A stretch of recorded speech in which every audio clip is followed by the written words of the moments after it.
The godfather of the West Coast, now you know. With Dusty Vision on the side, we ride. Taking you back to where legends came alive. From ruthless roots to the studio scene. Classic tales that the world's never seen. Every Tuesday night we spark the heat. From 6 to 7, history on repeat. So sit back, tap in, and enjoy the vibe. If you love hip-hop, like and subscribe. What's up, folks? You're live with Lonzo, the godfather of West Coast hip-hop. Like I say every week, from the West Coast to the East Coast, and everything between, folks, from Eve after dark to concerts in the park. You're live with your boy Lonzo, the godfather of West Coast hip-hop, and my main man, Dusty Vision. What's up with you, Dusty? Man, Lonzo, what is good, my man? Man, trying to turn this Do Not Disturb on. You know they're going to start calling me as soon as Always, man, always. Well, shout out to the chat fam. Get nice and comfortable. We have a great show. Please hit that like button before you get too comfortable. Really helps out the algorithm. We really do appreciate it. Let's jump right into it, Lonzo. Probably the biggest story that's been going viral, especially here in Los Angeles, was the shooting at Marathon Burger's grand opening in the city of Long Beach. Many were in attendance. Snoop Dogg, Stevie Wonder pulled up. The mayor of Long Beach, there was families, grandmas, kids, and all of a sudden someone decided to just act the ass, decided to start banging. Situation led outside, and that is where two people were hit and one person lost their life right there downtown Long Beach. Me and my wife go to Pine Avenue all the time. I know that area very well. When you first heard this story, Lonzo, what were your first thoughts? Broke my heart, man. Broke my heart. You would think that out of respect for Nipsey and the Marathon brand, that whatever was on your mind could be put aside long enough for them to have a grand opening. Big Boy was out there buying burgers. I saw he bought another 60 burgers. They was giving away 60 over here. I get it now. There's 60. Okay, they buying 60 burgers at a time. Get it? Okay, it just registered with me. But this is what I was telling you yesterday. People don't understand that when you open a business like this and you have an incident like this in the business, it makes everybody rethink doing business with you, man. It's like somebody being shady. You know, you go into business with somebody with the best intentions. All of a sudden, you find out they're shady. Now you wonder, did you make a good decision? And this is the same thing here. When in regards to the Marathon Burger. Now, I've heard that it wasn't anywhere near the Marathon Burger, but because it happened the same day as the Marathon Burger was open, don't make no difference to the eyes of the media because the media gonna put it on the hamburger stand. I'm telling you right now, I saw video after video. That was right across the street from the Marathon. I know exactly. I could close my eyes right now, walk into each store right there. I know that area so well. It was right across the street from Marathon Burger. Gotcha. So that being said, all right, now, again, going back to the city of Long Beach, everybody has to go through certain procedures to get a business open in any city. You have city procedures you have to go through. You have to get a certificate of occupancy. That's your business license, all the paint, all the decorations, all the health department stuff. If you can't get a certificate of occupation, you just wasted your time and money. Okay? Now, they're not going to shut it down for this right here, but it's going to be some restrictions that I would expect them to put some restrictions on the facility. They may require them to have security, something they didn't think about at first. Because who has security at a hamburger stand? Who? I mean, you might have a Barney Fife out there just to direct traffic or something like that, but for the most part, you don't hear about stuff like this. How many times have you ever heard of something like this happen at an In-N-Out? They got In-N-Outs all up and down Artesia. Here in LA, Artesia is a street that runs alongside the freeway. There's 1, 2, 3. There's 4 In-N-Outs just in Lakewood and Bellflower alone. 3. One by the freeway, one on the hunt, one, they're all over. But again, you don't hear about these kind of situations happening at an In-N-Out. Only at a Marathon Burger. That's the brand of a brother who was slain, a former gangbanger who was slain by a gangbanger, and now it's almost like you automatically causing people to do the math. 1 and 1 is 2. Okay, if you do this, you're gonna do that. And this is the kind of stereotype that we feed into, that we support, because they probably had their own resistance in the beginning. I don't know if I want to do this or not. But I tell you what, one problem you have is that Olympic area down there, that whole area is a major site for the Olympics. That ain't gonna fly for long, folks. Now they may come in there and do some cleaning house, whatever, and we might not feel as comfortable going down there, because this is the kind of stuff that we create on our own, that people react in different ways. And I'm not trying to justify nobody's negative action towards us, but we can't keep doing stuff like this to our businesses, because whether you own it or not, it's still ours. It's still ours. We don't have these problems that, I don't know, Tom's or damn sure have, huh? But yeah. You don't have Mr. Carl's Jr. Nobody goes to Carl's Jr., but whatever it is, ain't no problem. So when you think about a hamburger stand and the legacy, I don't know if they had any problems like this at the one in Hollywood. And they just gave the brother a whole Nipsey Hussle Square the day before on Slauson and Crenshaw. They just did that in honor of the brother. And the next day, it's like somebody can't stand to see this brother's name have anything else good on it. Somebody decided to shoot three people and kill one right near the opening of his third location, a third hamburger stand. Yeah, just building. They're going to put one in Times Square. Apparently, that's the next step in New York. That's that huge. Would be all right. That would be all right, because I don't see people hopping on buying plane tickets, go to New York to look for their ops. Okay, and this is the same reason why you don't have theaters in the hood, you don't have clubs in the hood, and you don't have a lot of things in the hood, because folks can't put their differences aside long enough to let a business survive and go about their business. It's always on site. Always on site. That's and to me, that's a hater. That's a hater. That's a hater. You can't. These people do something that was so terrible, you had to risk other lives and ruin the reputation of a business that's just opening up. Because no matter what, it's gonna be that business is gonna be scarred. Oh, they'll be shooting at Marathon Burger. I ain't going down there. That's what they're gonna be saying. Oh, no, the Marathon Burger, they good, man. They worth dying for. These are the things you're gonna hear.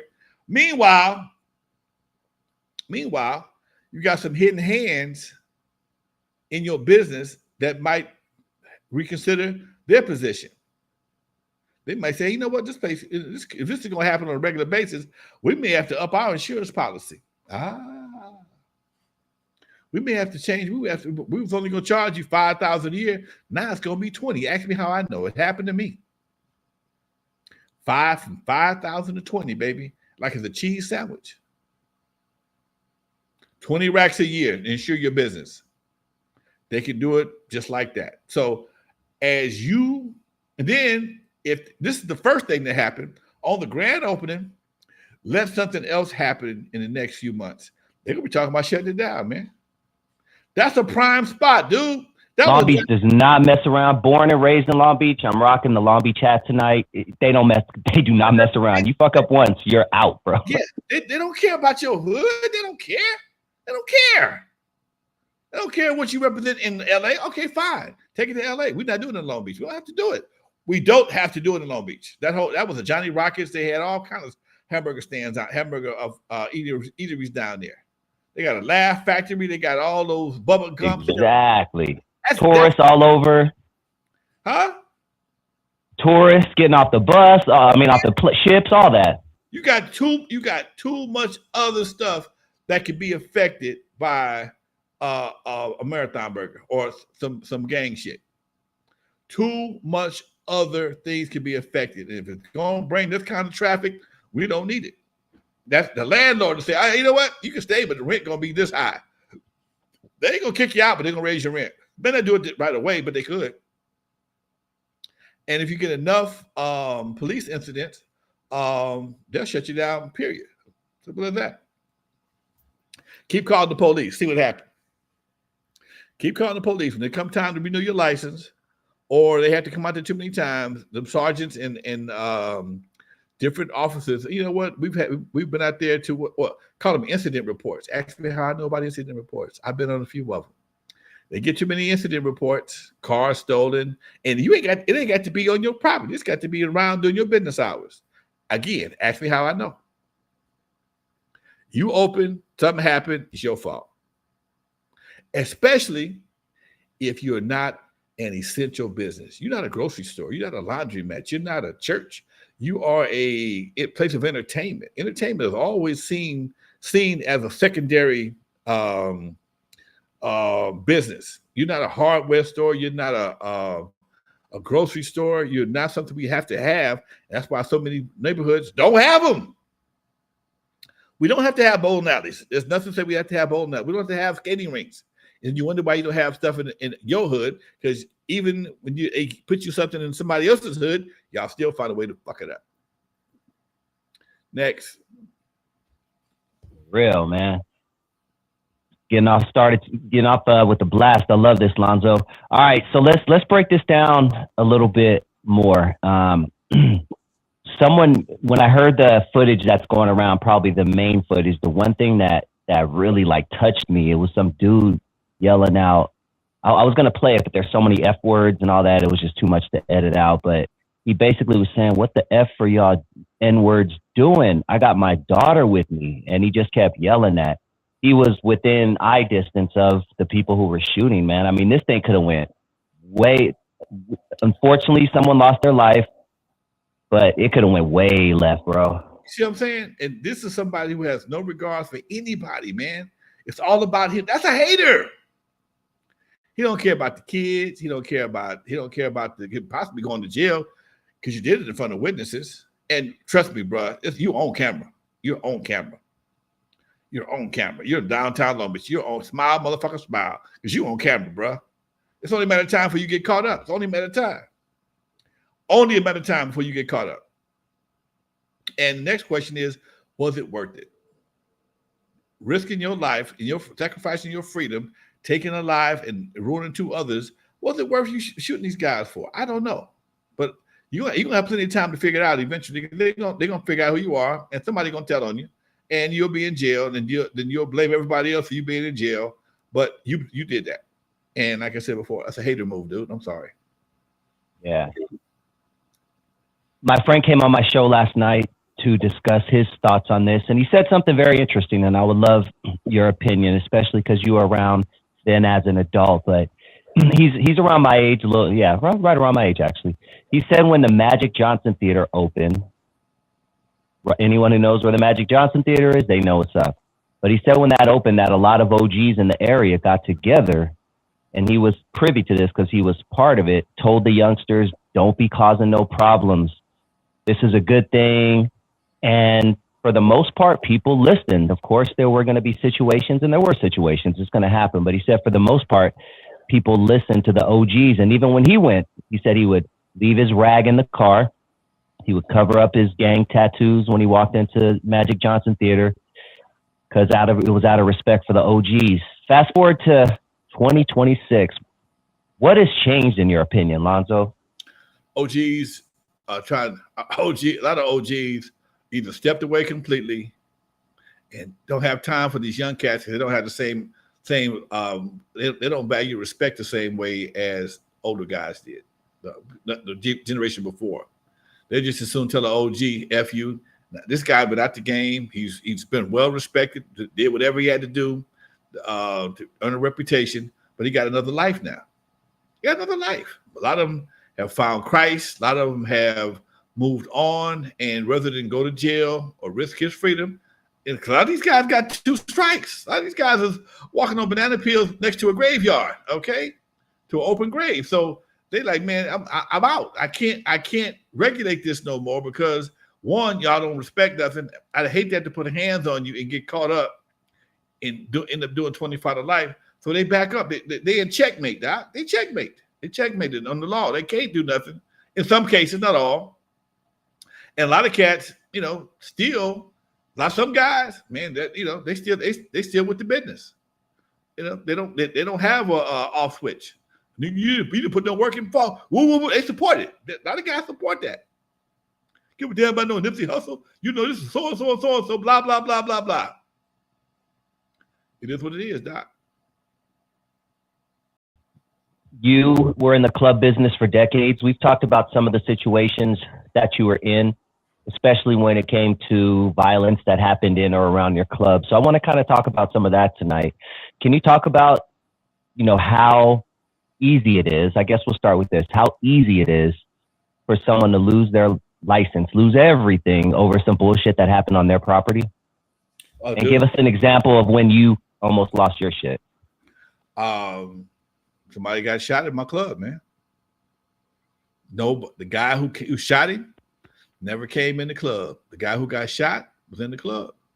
Came outside, got into a little scuffle. The guy who shot him wasn't even involved in the scuffle. Some of his buddies was. Homeboy came across the street, cleared the path, shot homeboy twice, killed him, and died in the parking lot. I never saw nobody. To this day, I ain't seen nobody. All I know is he died in my parking lot. That's your problem. When he died in my parking lot, my whole life changed for about 3 years. I was on the verge of losing my house. And yes, I would have had insurance normally, but I didn't renew it. I was leaving the club in 2 weeks. I was leaving in 2 weeks. I was out. I had a whole new club, Hollywood Park Casino. I was cutting back. It wasn't even my event. It was somebody else's event. One of my so-called managers booked the event to try and impress the owner. Hopefully he can stay. But I didn't sold the liquor license. I didn't tell the owner I was out. I had a couple of events to fulfill. I think it was a wedding and some other stuff I had to contracts I had to fulfill. And I'm done. Homeboy booked that event and he left, went back to Chicago, left me holding the bag, never went to court, never did nothing.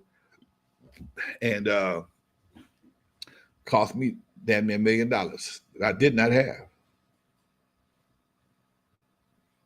Everybody got sued. It was $990,000 divided 3 ways. They gave me $300,000 worth of responsibility.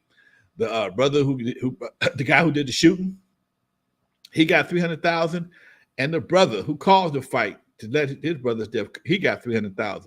But the only one that had anything to lose was mine. You can sue some bitch all day long. If he can't pay the lawsuit, ain't got shit. Yeah, I got a house. And here's the crazy part. It was doing the real estate thing. My shit went through the roof. I told him, hey man, if y'all think I can pay that right there, y'all can move into some bitch. Y'all give y'all the keys. I can't do it. And I had to file bankruptcy. It was horrible, man. It was horrible, dude. It was a while ago now. It took me a while to recover from that, man. Bankruptcy, all kind of shit, man. Man, come on, dude. Come on, doc. That shit ain't no joke, man. And I wouldn't recognize anybody right to this day. I don't know the shooter, the guy that got killed, or the brother that started the fight. But because he died on my property, here's the crazy part. People die in the city all day long, and it's the city's fault. But if he died on your private property, it's your fault. See, that's some BS right there. That's different. If he dies in the city sidewalk, it's not the city's responsibility. But if he falls on your private property, you got a headache. Wow. All right, so the Eve was right smack in the middle of Piru territory back when it was just really, really popping in the streets. Not saying it's not now, but back then it was 80s and 90s. Forget about it. It was a different animal. Can you talk to us about some of the precautions that you went through as a club owner to prevent as much as you can from shit popping off at your establishment? Cut deals with some of the local homies. Couple of boys from Piru was buddies of mine. All gangbangers ain't assholes, okay? At a couple of parties, that was cool. They ran with the Piru boys. Hey, man, he came to me. He said, look, bro, we like what you're doing. Let us in a couple of times. But, if there's something jump off, we got you. And we was already cool anyway, so it wasn't a big deal. No problem, man. You got it. You got it. And I had my own security. I had hired one guy. He's in my documentary. He was an undercover security guard. His only job was to monitor the bathrooms. And anybody trying to sell dope in the bathroom, hook him up, call the police. Hook him up, call the police. We did that shit. He called the cops, man, 7-8 times a weekend. And that was one of the ways that we avoided a lot of hassle, because Jeffy said no dope in this club. Now, although the E didn't have any alcohol, the same license applied upstairs and downstairs. So he could have lost his liquor license by me having drug upstairs in the club. And we always had ample security at the club. I usually have about 4 guards. I'd have two visible and 2 walking around the club. Like I said, one guy would be in the bathroom undercover. Another guy, just a bouncer, just walking around, just keeping an eye on shit. Just being visible to make sure. And then you put people there, it ain't that big, but back then it seemed like it was huge. It seemed like it was huge, especially when something would jump off. You had to come from my office to wherever it was. It might take me 5 or 10 minutes to get over there, man. Because so many bodies in the club. But again, we had a pretty good team, man. I had to implement some rules. One night I came out the back. There was heard a rumble jumping off. I walked out of my office. Somebody hit me so hard, dude. I still don't know what this dude hit. What he hit me with. I had to go back and sit down. I'm like, damn. I ran back outside, and that night I implemented a new rule. If y'all see me fighting or get hit, and y'all ain't getting hit or fighting too, I'm firing everybody. I'm firing everybody, and I never got hit again. Okay, we had some fights, and it's funny, man, because a lot of times. And this is the part that I know that nobody else really knows. A lot of times when we had fights, the people that got famous for being gangsters was not a part of the fights. I ain't call it no names. They just wouldn't be a part of the fights. My boy Charles Wendell, rest his soul, unknown. A couple of homies from the neighborhood. Whoop! I had guys in the club that had my back no matter what. They wouldn't let nothing happen to me because they knew if I'm gone, the club is gone. I had homies like that. If they knew if something was happening and if they saw somebody in my face, they pushed me out the way, bro. No, not him. You don't. Nope. What's the problem? We take this outside. He ain't gonna be in it, and that's how they protected me a lot of times. Sometimes I had to go out there and fend for myself, but a lot of times at some point, no, dude, not him. No. And that always made me feel kind of good that they respected my position and know if he ain't here, this ain't going to happen. Okay, so I'll take this fade for him. What's the problem? We've told several fight stories. Some are more funny than others. Some are more interesting than others. But can you give us? It's been a while since you told us a club fight story. Give us the club story, Lonzo. I think maybe the one where there was some mace involved or something. Maybe that could be a good one. I'll let you pick though. You do your thing. I was talking about telling a story the other day. It wasn't a club story. It was a club story, but it wasn't so much a fight story. But it was how the police would do me back in the day. The eve was on Avalon, El Segundo. There was a robbery on Main and El Segundo. To get from Main to Avalon, that's over a mile. Okay, that's over a mile straight across. The cops, one misty Saturday night, the cops claimed, Carson Sheriff claimed that somebody robbed somebody at AM/PM on the corner of Main and El Segundo, ran all the way to the eve after dark, past up Jarvis, San Pedro, all them apartments, everything, ran to the eve after dark, got searched, paid this money, and ran out the back door. I'm like, huh? Yeah, we traced him to this corner here. How did you do that? We traced him here. We want everybody out of the club. I had to empty everybody out of the club. Everybody. First, they made all the men come out, all the males come out, employees everywhere. Then they made all the girls come. It was drizzling, not raining hard. It was drizzling. Then they sent the dog up. The dog didn't find shit. All them sweaty ass bodies, and you think the dog gonna find something. And this happened about 12:30, 1 o'clock. We still had about 2 or 3 more hours ago, man. Hours of party left. And it was one of the things, man. It reminds you of something you saw down south. That's what it felt like. It felt like something down south where the cops just straight abused their authority, dude. Just straight abused their authority. What am I supposed to do? I got 9 white boys with 9mm on their side telling me I gotta close the club. And they had my girl trying to identify. They don't know what the guy looked like.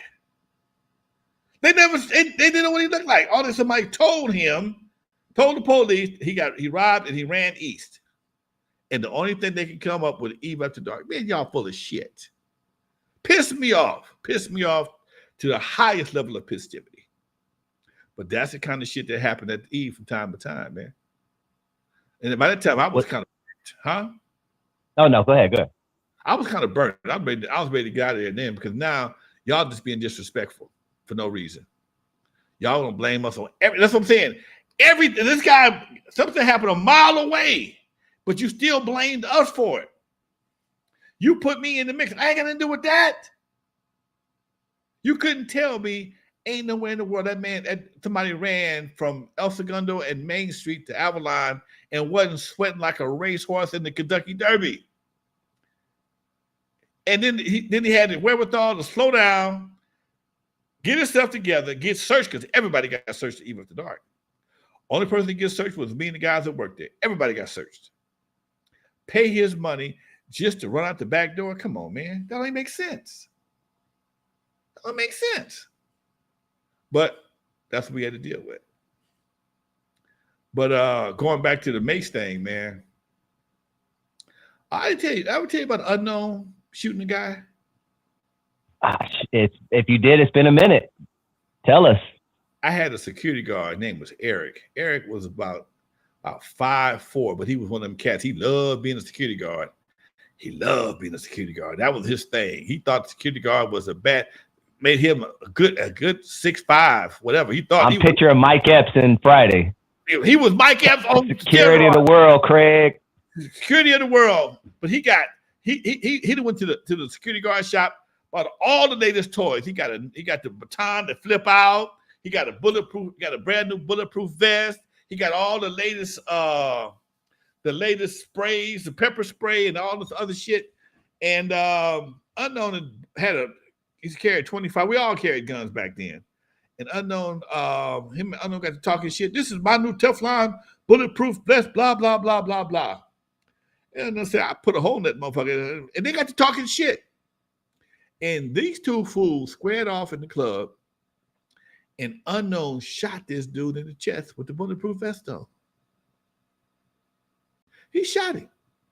Damn. Wow. He was about 5, maybe 7 feet from him. And he shot him in the chest with the bulletproof vest on. Now, wow. Flew back. But what we didn't expect is the goddamn bullet to ricochet around the club. The eve was bricks. That motherfucker ricocheted 2 or 3 times before it stopped in some wood. That was the last thing we expected, Doc. That was the last thing. Damn. Bullets start ricocheting. That's some movie shit, Lonzo. Huh? That's some movie shit right there. Your life is a movie, dog. That motherfucker ricocheted, and when we finally found it, it lies in some wood by the bar.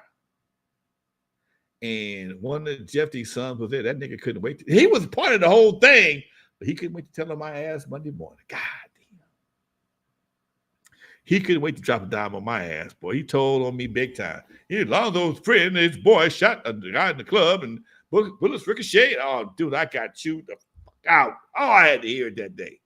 I had to go through it. I had to go through it. Oh, it was rough. It was hard being me that day, man. But you know what? But before I go any further, today is the sixth anniversary of me closing the club down. Damn. I closed the club March 3rd, 2019. So 7 years. 7 years. Yeah, it was right before. Yeah. Yeah, I closed right before COVID.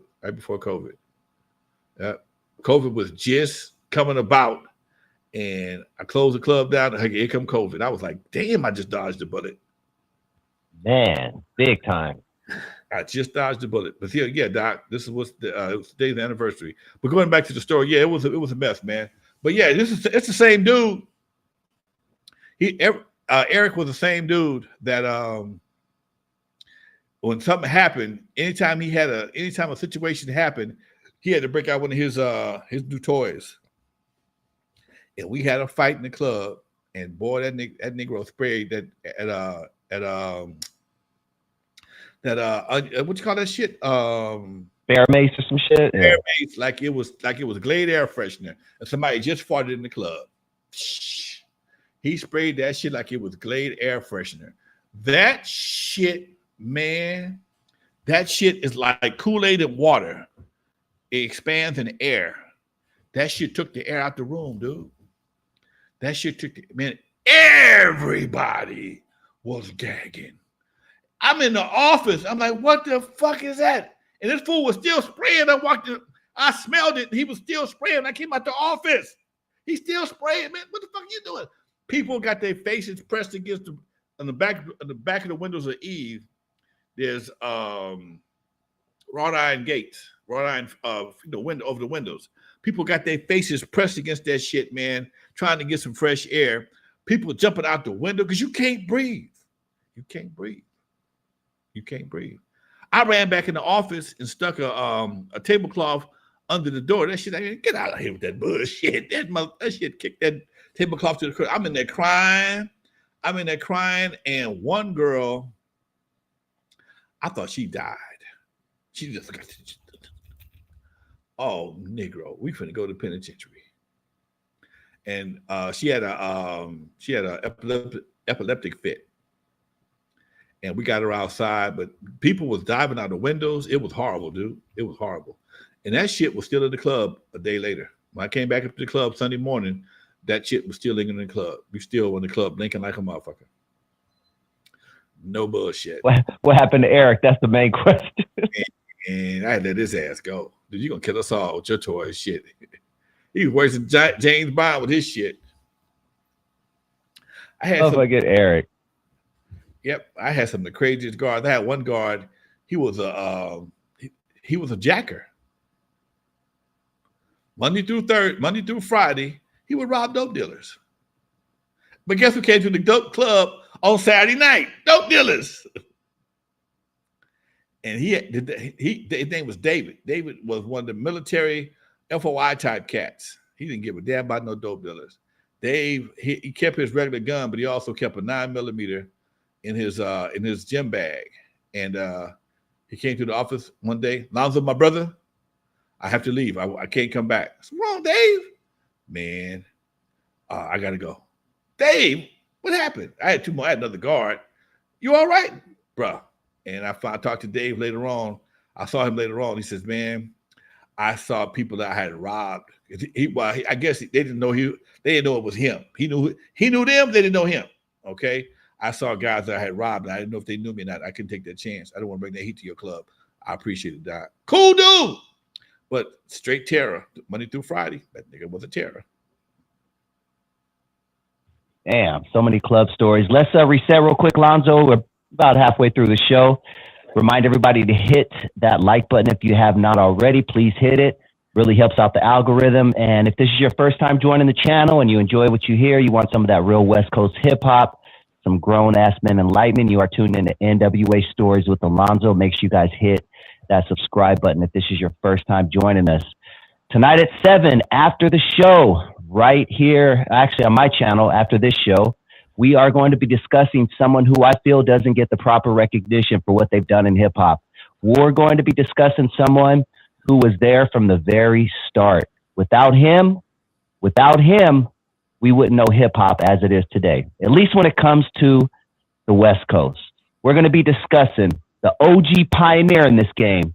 That's right, Alonzo Williams, the godfather of West Coast hip hop. I'll also be discussing and playing a lot of our footage from the record fair that him and I attended a couple of weeks ago. At the record fair, I got footage of Psycho Les from the Beat Nuts, a bunch of members from Project Blow Camp, and the one and only Professor Griff from Public Enemy. So join me at 7 p.m. on my channel. I'm about to post the link in the description. But before we move on, Lonzo, tell them about Band Buzz. Band Buzz. If you're an independent artist with music you want to sell and not give away, Band Buzz is the app for you. Available on the iPhone, ready for iPhone and Android. When you download the app, it's free. You get a custom QR code. You upload your music, upload your video, your pictures, and you set the price for your music.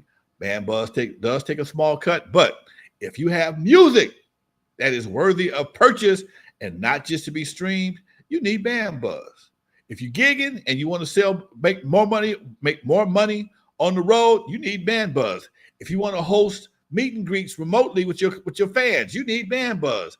If you're trying to make money in the music game right now without having anybody between you and your money, you need Band Buzz, folks. It's available on the Play Store, Google Store, and on the iOS. Check out Band Buzz, y'all. Better get it while it's free, though, folks. Better get it while it's free. Band Buzz. Yeah. All right, let's keep it pushing, Lonzo. I like these club stories, and, it's not often that we really tell them, but one that we've discussed in the past that stands out, I guess the best way to describe it, there was a shooting at your club, and there was a phone book involved. You know what I'm talking about? Break it.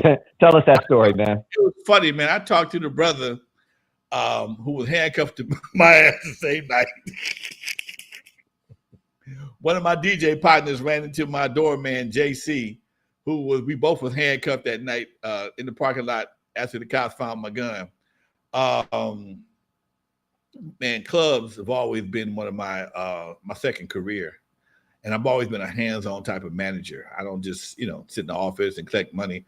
If something happens, I want to know what's going on. I don't drink while I'm out. I don't do alcohol or nothing else while I'm working at the club. That's a job to me. I love the job, but it's a job. And my philosophy is if something happened and the police got to get called, somebody got to have a sober mind. And I wanted to be that person. I'm at the club, go to my office. I saw this lady crying. You all right? I think I saw the guy that killed my son. Oh, shit. What do I do with this? I'm talking to the lady, just trying to calm her down and just trying to comfort her the best way I possibly can. Here comes her nephew, one of them like homeboy from Players Club. What you doing to my auntie? What you doing to my auntie? Hey, man, she was crying. I'm just talking to her. So no matter what I said, this fool was going to blame it on me. I'm like, dude, back up off me. And I'm probably in my mid to early 40s. I still throw down on niggas' ass, and I did. And he kept pushing me. And like, dude, fuck it, let's go. And we got to fighting. We got to fight in the parking lot. Now, before we got to fighting, the nigga said something that I'll never forget long as I live. The nigga said, hold my teeth. Took out his teeth, gave his teeth to the nigga just got a brand new set of teeth. Gave his teeth to his girlfriend so we can fight. Now, first of all, it's hard for me to fight. Okay, after the nigga said hold my teeth, but after that nigga hit me, I was back. It was back on and popping. Okay, so we out there scrapping. We scrapping in the parking lot of the current fair, and he was half lit, so it wasn't really like it was no real good fight. But the nigga hit me, so we got to do something. And right where we was scrapping at, it was the blacktop had been, it was a pothole, and I slipped in the pothole. My cousin thought I got knocked down. He goes behind the bar and grabs my 357, and he shoots up in the air twice. Bow, bow. So fight over with. I don't know what happened. I go back to DJing shortly after that. They all outside talking. All of a sudden, Inglewood PD show up. They lying their ass up. We heard there was shots fired, and there was a body somewhere in the club. Man, get the fuck out of here. I know what happened, but I'm still DJing. And he says, heard there was a fight. I don't know about no fight. Cop take the flashlight, and he rolls and pans down to my leg. My pants is ripped from the knee to the ankles, okay? Dusty and dirty as hell. Look like you been fighting. I'm lying. Oh, no, I had no fight. He looked down. Oh, shit. Heard there was a gun. I said, man, no gun. I told my cousin, put the gun in the safe. You got to have a search warrant to open up my safe. My cousin's lazy ass take the damn gun, puts the gun in a phone book behind the bar, and it's sitting like this right here. The gun hanging out the phone book like this right here, okay? Barrel looking at you, okay? I didn't even see him do it. I looked at the cops. That a gun? He walked over. I said, oh, shit, I'm finna go to jail. And sure enough, I get handcuffed. And my partner, JC, who I just talked to Saturday, he's a doorman. He was trying to see what's going on. They handcuffed his ass too. We both sitting up there. The police, Inglewood PD is giving us, telling us how somebody got shot. And if we talk to them right now, they'll go easy on this. We won't have to worry about doing it any time. I know anybody got shot. And I ain't had but 4 bullets in the gun, and 2 of them has already been shot. So now we sent that way. Now, homeboy, who I had to fight with, they got him handcuffed across the other side of the room. This fool was so irate. He literally talked himself into going to jail. Literally. Because cops didn't have nothing. They didn't have nothing. The gun was a revolver. There was no shells to pick up. Excuse me. There was no shells to pick up. I'm sticking to my story. JC sticking to his story. But this thing over here, he kept on talking. Next thing I know, me and JC get unhandcuffed. Meanwhile, homeboy's getting walked to the car, and his ass ended up going to jail that night. True story.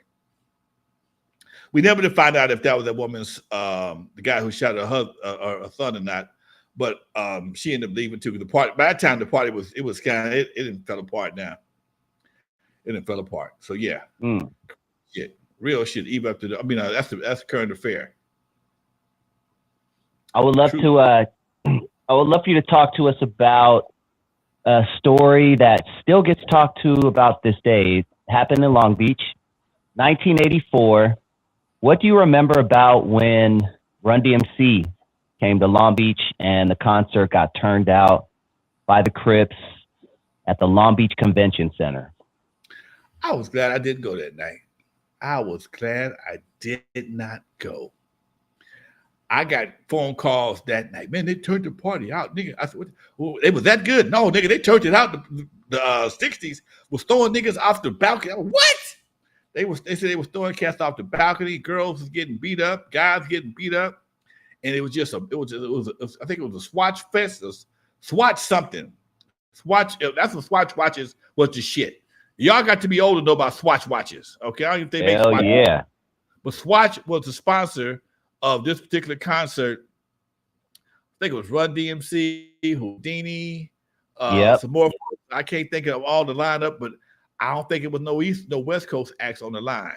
But anyway, the Long Beach 20s and somebody else got into it, and it was a massive melee. That shit ruined hip hop in Long Beach for a long time. That people got killed that night. People got killed and beat up for real. And I wasn't there, but some of the stories I heard, whoever it was had no mercy on anybody. Girls wearing red, everybody was under suspicion and under fire. Yes, sir. I remember you mentioning that there were rumblings before the show or something like that some shit was going to go down, that you were getting bad signs or something like that. I heard little shit, man, but it was, when you're in the streets, you hear shit all the time, okay? You hear shit all the time, and it just, sometimes go in one ear, and also it depends on who's telling you this shit. Some people just like talking, and I'd heard some things, and just enough, I'm going to sit this one out. That's all. I'm going to sit this one out. First of all, I don't really do concerts unless I go backstage. That's just me. I don't do concerts unless I'm going backstage. And I was backstage this whole weekend at the old school festival, old school show this week. But back then, I probably wouldn't have got backstage because I hadn't blown up against a world-class record crew. I think 84, yeah, I made some records, but I might have been protesting because I wasn't on the show. If any knowing me like I did, fuck them. If I ain't on the show, I ain't going down there. You know, I get attitude about shit like that. Hey, how was that old school show that you went to, and who were some of the people that were on the bill? Teddy Riley was the headliner. Dougie Fresh, cool, Big Daddy Kane, Cool Mo D was there. KRS-One, Melly Mel and Furious 5, and I think it was Soul Sonic Force or somebody like that. What Africa Bambaataa wasn't there, but it was Soul Sonic Planet Patrol. That's who it was. Planet Patrol. Okay. I didn't see Planet Patrol. I saw everybody else except for Planet Patrol. And you know what, man? It was an old school show. It was cool, had a cool vibe to it, but some of my folks is slowing down. That's all I'm gonna say. Some of my folks are slowing down. You know, and rightfully so. But it was cool just to hang out with the fellas. Like I said, me and Curtis go back to 78, man, 79. Me and Mo D hooked up on tour back when we was touring with Zapp and Roger. Melly Mel and the Furious 5. We went to England with them, hung out with them back in the day in England. And me and Dougie Fresh, that was our first time meeting. Never worked with Big Daddy Kane. But Dougie Fresh, that was my first time meeting him. And he was by himself. I introduced myself to him and said, hey, man, I'm Lonzo, world-class record crew. Oh, yeah, man. He was a cool brother. Yeah, man, I just worked with your girl, Michelle A, last weekend. I said, okay. So he wasn't bullshitting. So, you know, it was a good vibe, man. Light crowd. Crowd could have been better. But I think one of the problems we had was there was no West Coast acts up there at all. Only person was there from the West Coast was King T, was supposed to be one of the MCs. And he had asked me to help him MC when he goes up, but he never went up. I stayed till the end of the concert, and they went over. It was starting to go overtime. So to avoid them penalties and fines, they cut Teddy Riley's show short, who I came to see. Damn, yeah, that's the main act.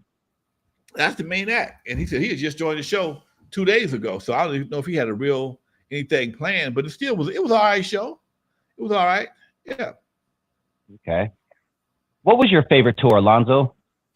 Take yourself back to your favorite tour. If you could pick one. I don't know, tour, show, maybe, what was your favorite one that sticks out in your head the most?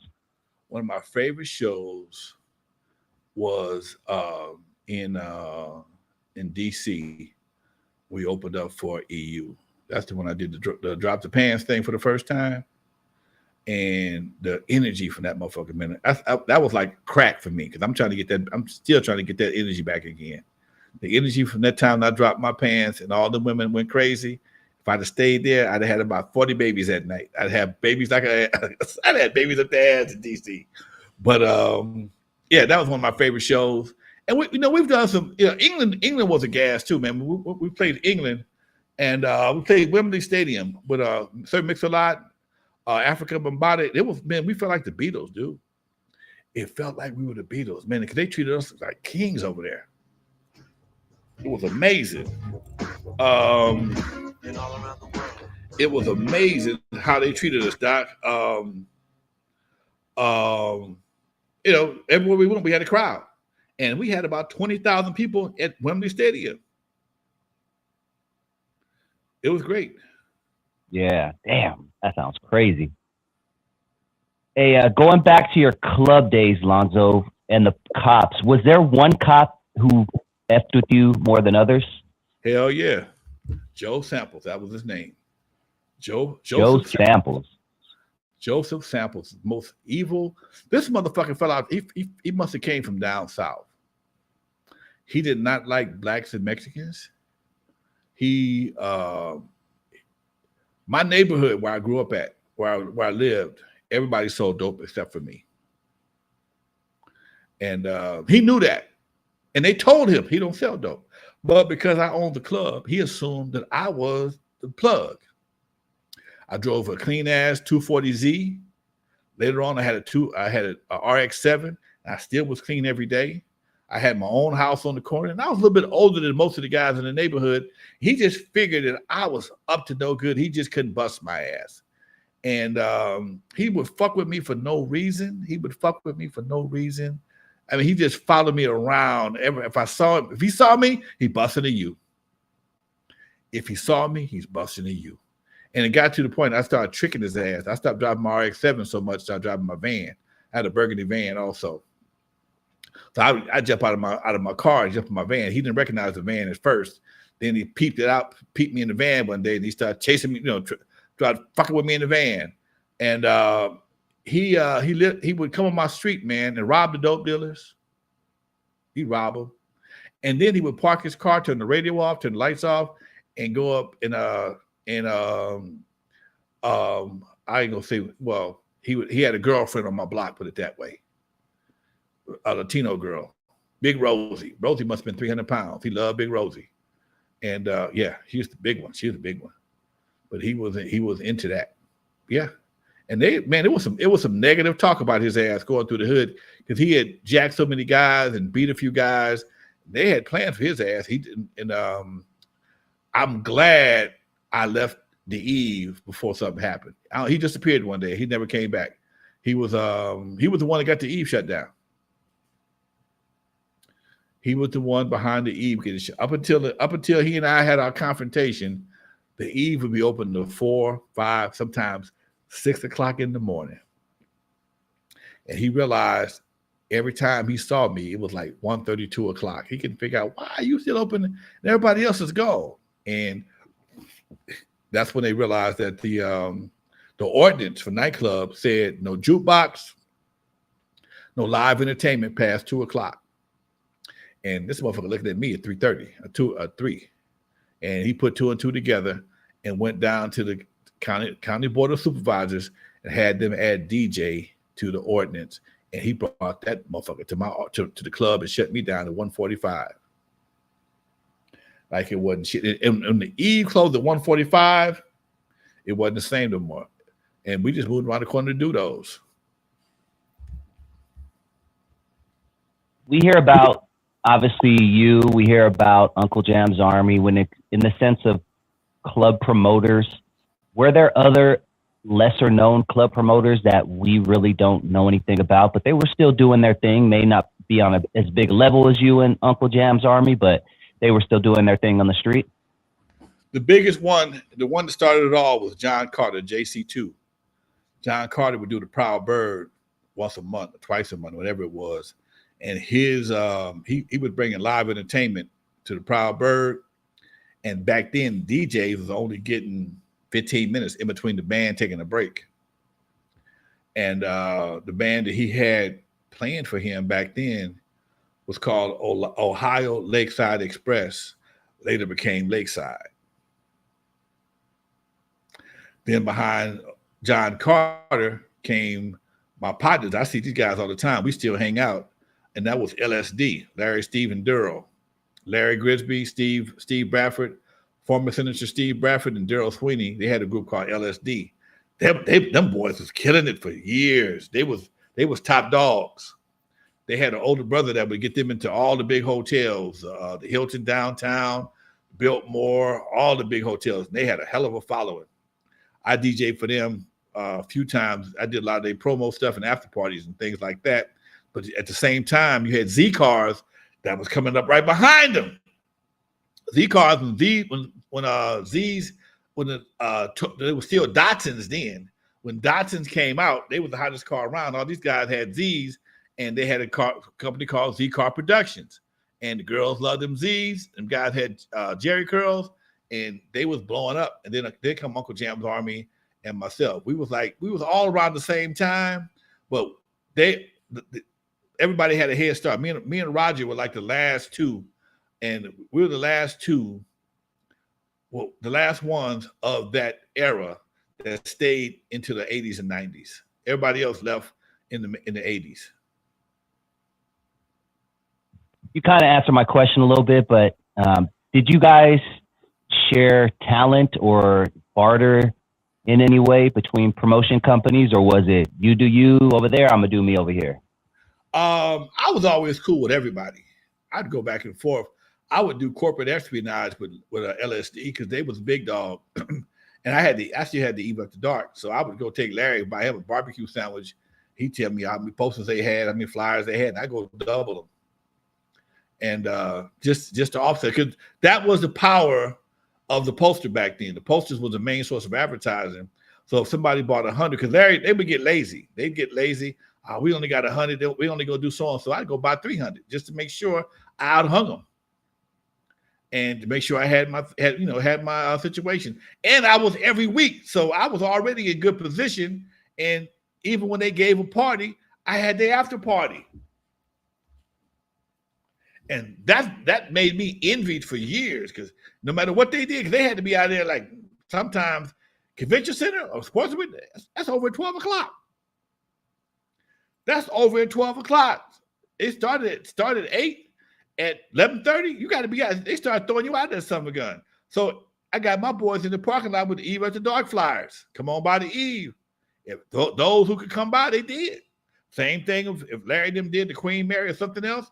I got my boys out there. So everybody fed off of everybody. Nobody ever gave you anything.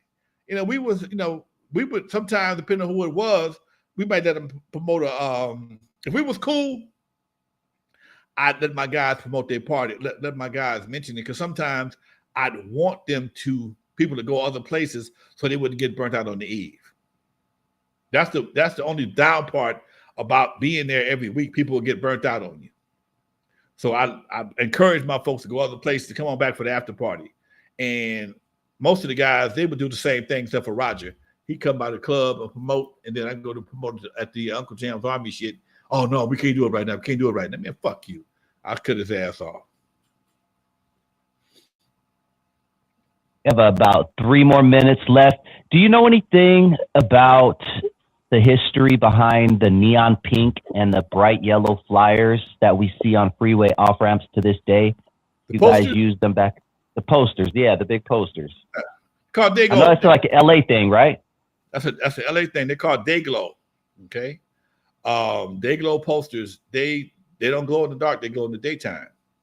Those are custom fluorescent colors that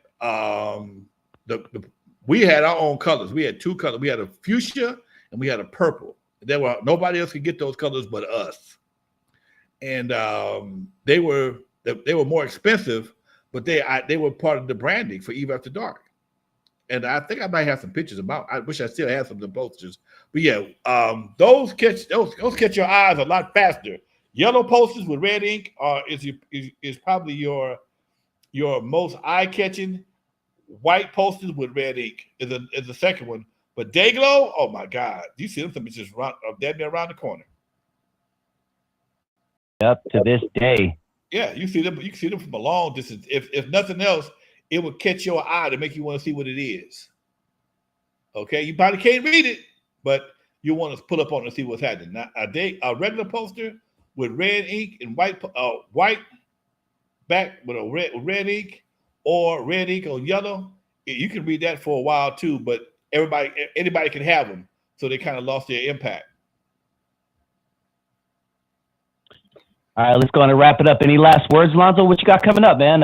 You stay busy. What's cracking? I might stop by your show for a minute and see what you're talking about. What you got to say about it, brother? Oh, yeah. Tune in tonight, man. Yeah, definitely gonna be, like I said, we're gonna be playing some footage from the record fair that we went to a couple of weeks ago. It was a dope. I loved it. It was a great vibe. And once again, I met Professor Griff, Psycho Les, and I'm going to lead into talking about Alonzo Williams, man, the godfather of West Coast hip hop. We're going to be playing clips from past interviews and give you guys the real history of West Coast hip hop. So as soon as this show's over, make sure you join me on my channel. I'll post the link in the description one last time. Lonzo, if you don't have any last words, man, hit him with that outro, man. For those who never heard of me, I'm the first one to put Dr. Dre in the surgery. Stuck Ice Cube in the freezer until he got cold. On the Eve After Dark, 50-yard line in the Super Bowl. In the movie Straight Outta Compton, they played me like a hater of rap. Don't believe in Hollywood bullshit, because it was all cap. My history goes deeper than you will ever know. Just remember that NWA stands for Not Without Alonzo. Peace, y'all. Welcome to Hub City Legend Podcast with Lonzo in command. Brought to you by Compton Entertainment Chamber, across the land. News and information, straight and uncut, we deliver. Real talk every time, sharp like a sliver. Like and subscribe, stay tuned.